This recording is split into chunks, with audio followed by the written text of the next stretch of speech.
66 दिनों का दोष समाप्त हुआ। अब नीच भंग राजयोग का लाभ पूर्ण रूप से प्राप्त होने वाला है। जय श्री गणेश। नमस्कार, मैं आचार्य संजय द्विवेदी। मेरे समस्त प्रबुद्ध दर्शकों का मेरे चैनल पर हार्दिक स्वागत है। प्रिय दर्शकों, आज मैं बुध के राशि परिवर्तन प्रभाव को लेकर आपके सम्मुख उपस्थित हूँ। बुध के इस राशि परिवर्तन का धनु राशि के जातकों पर किस प्रकार का प्रभाव प्राप्त होने वाला है, इस परिवर्तन से धनु राशि के जातकों के किन किन भावों में प्रबलता आएगी, कितना लाभ मिलेगा, अथवा कहीं पर कुछ अवरोध या समस्या है तो उसका क्या निराकरण है, संपूर्ण विश्लेषण मैं पूर्ण तर्क के साथ करने जा रहा हूं।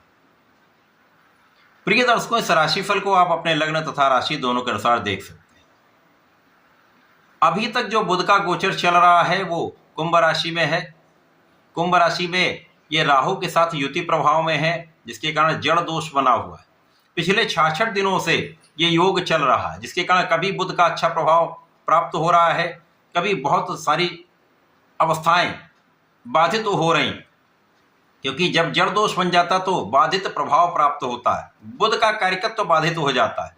बुध जिन जिन राशियों के लिए जिन जिन भाव के स्वामी हैं वो समस्त भाव बाधित हो जाते हैं।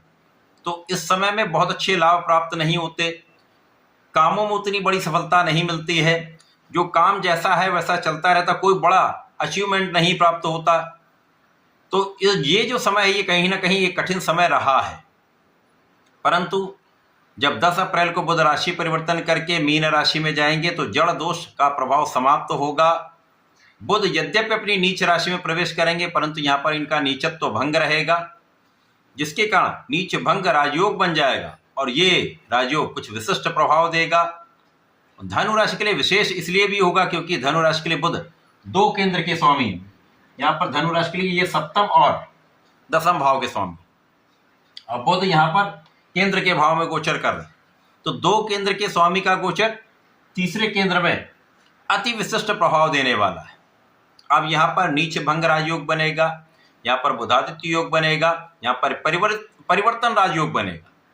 तो ये अति विशेष परिवर्तन है, क्योंकि बुध क्विक रिस्पॉन्स प्लैनेट है, अपना संपूर्ण प्रभाव अति शीघ्र प्रदान कर देते हैं। अब चाहे वो अच्छा प्रभाव हो चाहे वो नकारात्मक हो, अति शीघ्र अपना संपूर्ण प्रभाव बुध प्रदान कर देते हैं। और इस जगत में कोई भी ऐसा कार्य क्षेत्र नहीं जहां पर बुध का प्रभाव नहीं होता है, क्योंकि वाणी, बुद्धि, व्यापार के कारक बुध हैं, कला क्षेत्र के कारक बुध हैं। जितनी भी गणनाएं होती हैं, जितना भी एनालिसिस होता है, जितना भी गणित का कार्य है वो बुध करते हैं। तो बुध के बिना तो कोई कार्यक्षेत्र संभव ही नहीं है। इस प्रकार से जब बुध एक अच्छी अवस्था में आ रहे हैं, राजयोग का निर्माण कर रहे हैं, तो निश्चित रूप से धनु राशि के लिए कुछ विशेष प्रभाव मिलेगा, क्योंकि चतुर्थ भाव सुखों का भाव है।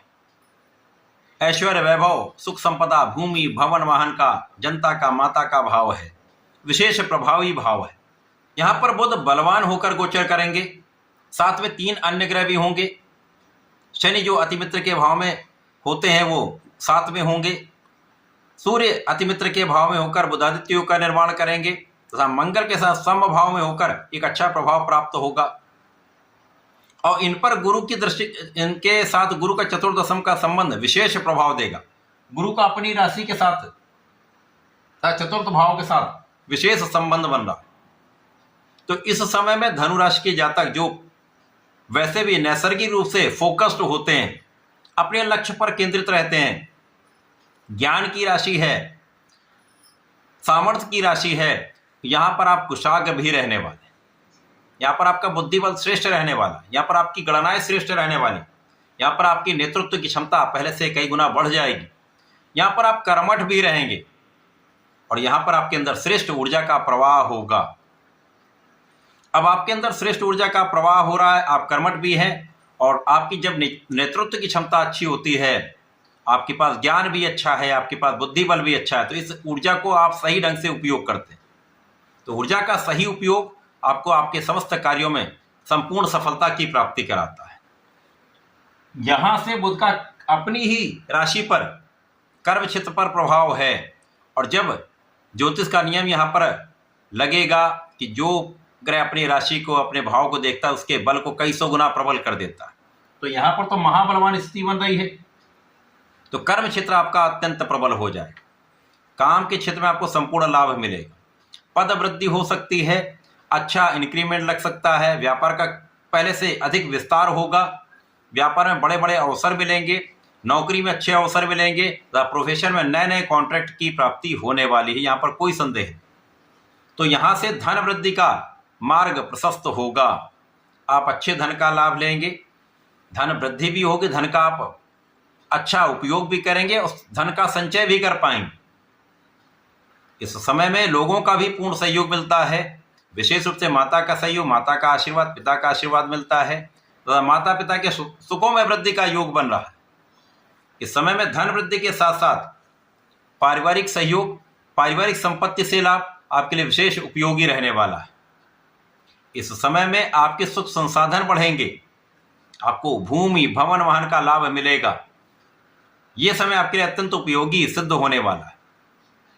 जो जातक सरकारी नौकरी में है, प्रशासनिक सेवाओं में है, राजनीति में है, तो यहाँ पर सरकार का पूर्ण सहयोग, जनता का पूर्ण सहयोग प्राप्त होता है। सरकारी तंत्र से, उच्चाधिकारियों से विशेष सहयोग प्राप्त होता है, सरकार से विशेष लाभ प्राप्त होता है। तो यहाँ पर पद वृद्धि हो सकती है, कार्य का विस्तार हो सकता है, आपके अधिकार क्षेत्र का विस्तार हो सकता है। यहाँ पर आपके मान सम्मान में भी वृद्धि का पूर्ण योग बन रहा है। तो ये बुध का परिवर्तन आपके लिए अत्यंत विशेष है। अब यहाँ पर जीवन साथी के साथ भी पहले से अधिक सहयोग होगा, जीवन साथी के साथ सामंजस्य बढ़ेगा, साझेदारी में एक अच्छा लाभ आप प्राप्त करने वाले, साझेदारी की समस्याएं दूर हो जाएंगी, पहले से अधिक आपको लाभ प्राप्त होगा। इस समय में यदि हम यहाँ पर अवलोकन करें तो भाग्य का साथ भी आपको प्राप्त होगा, भाग्य अत्यंत प्रबल रहेगा। और जब इस स्थिति में जब बुध एक अच्छा प्रभाव दे रहे हैं, भाग्य का साथ मिल जाता है, तो आपके काम सरलता से बन जाते हैं। यदि कहीं पर कुछ समस्या आती है तो उसका आसानी से निराकरण आप कर पाते हैं। और भाग्य के साथ साथ यहाँ पर पिता का कार्यक्षेत्र अच्छा रहेगा, पिता का अभिमान सम्मान बढ़ेगा, तो आप धार्मिक भी रहेंगे। इस समय में आपके धर्म के मार्ग पर चलने से, आपके आध्यात्मिक क्षेत्र में वृद्धि से आप बहुत संतुष्टि भी प्राप्त करने वाले। तो धन, सुख तथा संतुष्टि ये आपको बुध के परिवर्तन से प्राप्त होने वाले। यहाँ पर आपके लिए अच्छी स्थितियाँ बन रही। यहाँ पर भाई का सहयोग, बहन का सहयोग प्राप्त हो रहा है, अच्छे मित्रों का साथ भी प्राप्त होता है। इस पूरे समय में आपको नियमित रूप से भगवान गणपति की आराधना करनी चाहिए। ओम गंग गणपतये नमः का जप करें तथा विष्णु सहस्त्रनाम का यदि पाठ करते हैं तो विशेष रूप से उपयोगी भी है, लाभान्वित भी करेगा। तो ऐसा करके इसका उपयोग करें, लाभ लें। धन्यवाद, नमस्कार।